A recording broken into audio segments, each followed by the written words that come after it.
हाँ भाई, तो बच्चा लोग आइए, अब हम आगे बात करने वाले हैं अपने नेक्स्ट टॉपिक के बारे में। ठीक है, तो देखिए यहाँ पर जो इंपॉर्टेंट टॉपिक्स हैं वो क्या है, वो मूविंग कॉइल गैल्वेनोमीटर।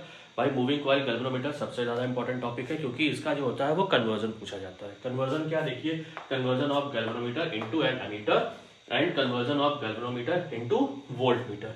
याद रखिएगा, कंफ्यूज मत होइएगा, क्योंकि एक में सीरीज एक में पैरेलल लगता है।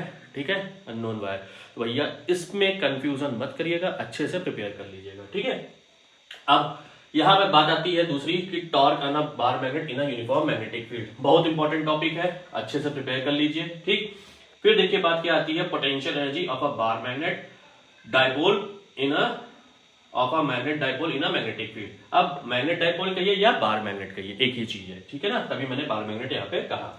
फिर देखिए, ये देखिए छोटे छोटे टॉपिक्स हैं जो कि बहुत इंपॉर्टेंट है, लेकिन बच्चा इन पर ध्यान नहीं देता, और ये छोटे छोटे इंपॉर्टेंट टॉपिक्स वही जो 2 नंबर और 3 नंबर में आते हैं ना, उसमें पूछे जाते हैं। ठीक है, magnetic susceptibility, permeability and magnetization. ठीक, फिर difference between para, dia and ferromagnetic materials. ठीक है ना, फिर para, dia and ferromagnetism also. Clear? ठीक है, फिर आ जाइए Lenz law, Faraday's laws of electromagnetic induction. अच्छे से प्रिपेयर कर लीजिए, क्योंकि इसी में आपका मैग्नेटिक फ्लक्स भी है, मतलब मैग्नेटिक फ्लक्स के बेस पे ही ये सब चीजें आती है, याद रख लीजिएगा भाई। ठीक है, क्यों? क्योंकि जो हमारा ट्रांसफॉर्मर का जो प्रिंसिपल है वो इन्हीं को लेके है। ठीक है ना, फिर जब आपने लेंस लॉ देख लिया, Faraday's laws of electromagnetic induction देख लिया, ठीक है, 2 लॉ है, याद रखिएगा। ठीक है, इन्हीं में से न्यूमैन का लॉ निकलता है, तो भाई अच्छे से प्रिपेयर कर ली, क्योंकि हो सकता है एनसीईआरटी के बेस पे सीबीएसई आपसे 20 से चीजें पूछ ले। ठीक है, फिर देखिए क्या आता है, coefficient of self and mutual induction.